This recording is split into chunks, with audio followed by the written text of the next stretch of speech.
The Southern Vikings, he said, moving quickly on, the Southern Vikings live in a fortification, and this fortification is surrounded by a corrugated iron wall, and it is fringed delicately with barbed wire.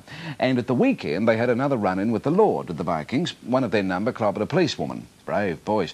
And when the police went to investigate, the Southern Vikings refused to open up, so the police rammed their way in. And to give you an idea of how tough the Vikings are, the local Mongrel Mob, hardly hockey players themselves, know what I mean, the local Mongrel Mob have asked the police to take a hard line with the Vikings.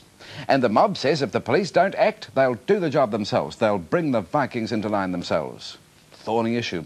Here's Mike Valentine risking life and limb. It's the headquarters of the Vikings Motorcycle Club. Entry is by invitation or by search warrant. Behind the barbed wire, a white power mentality, a bunch of lawless hoods, provoking most of the trouble in the city. Stay here. What's your name, boy? The target of the abuse, the once feared Mongrel Mob. Still no angels, but a gang which has swapped war for work schemes and work trusts. Even the police concede the mob has become more the aggrieved than the aggressor. These boys no longer look for trouble. We've prided ourselves in being that since we've, in the last 3 years, our members have, none of our members have been to jail. So that in itself speaks for something. It's a vicious circle that we get into. So the sooner we break, I think we've broken that mould, we've broken that circle, and now we're no longer chasing our tails. Staff were left cleaning up broken furniture after a scuffle between Southern Vikings motorcycle gang and the Mongrel Mob. It's the very public side of a very vicious conflict.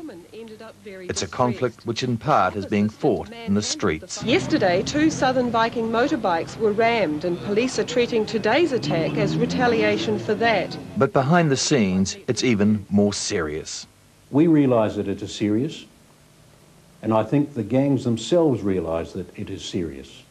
That if it's not stopped, then something could really happen, or somebody could get badly hurt. Or killed.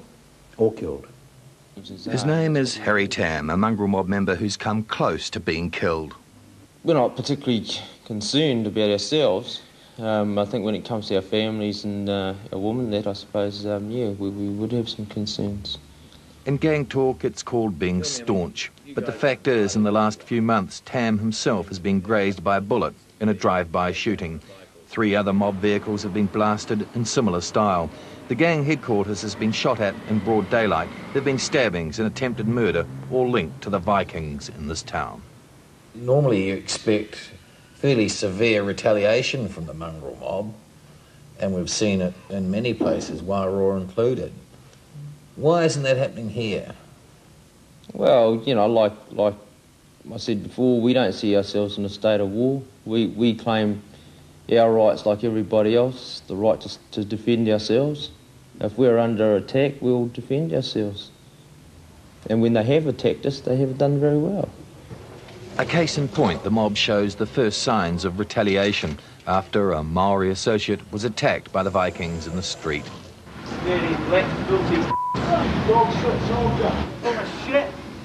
Just over a week ago, the mob can afford a smile, and the Vikings can but hurl abuse. The mob have had the better of their day in court.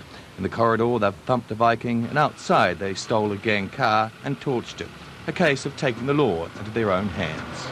That car has been noted publicly to have been involved in a series of incidences where the police have pursued it on a number of occasions after attacks were made in the centre of town. The reason why the car hasn't been impounded till now has really amazed us, and certainly our members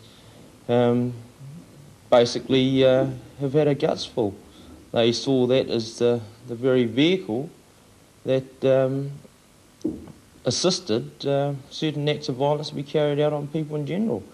They've been frustrated and seen that being continued and seized the opportunity to do the public a favour. You've got to accept their word for that, and that he allegedly just saw the opportunity and decided that he would take it. I don't think you can blame the police for for being soft and not impounding the vehicle. If the police aren't going to act, we will. I mean, we've got to. I mean, you ask yourself,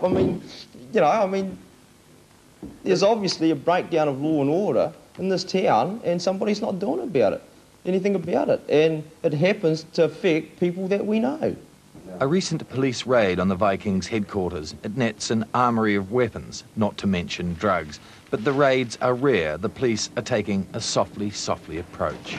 What we've attempted to do is get dialogue with both gangs and try and sort out what the problem is, what's causing this fighting in the streets, and see if we can stop it. I think first you have to try a negotiated settlement to something like this. And if that doesn't work? Then you look at other measures to do it. But the voice of reason met an inevitable response over the weekend. A policewoman assaulted outside the gang's headquarters. Police had to force their way in. It now seems a tougher line is imminent. For the Mongrel Mob, it's not before time. Among the mob, there's a growing frustration that the law is ineffectual, that by largely leaving it to the law, the gang will be seen as wimps. For 3 years, Dunedin has seen the constructive side to the mob, but the gang is facing mounting pressure from other chapters to hit back and hit back hard. The latest street retaliation clearly shows the time of reason is running out. Mike Valentine in Dunedin. Next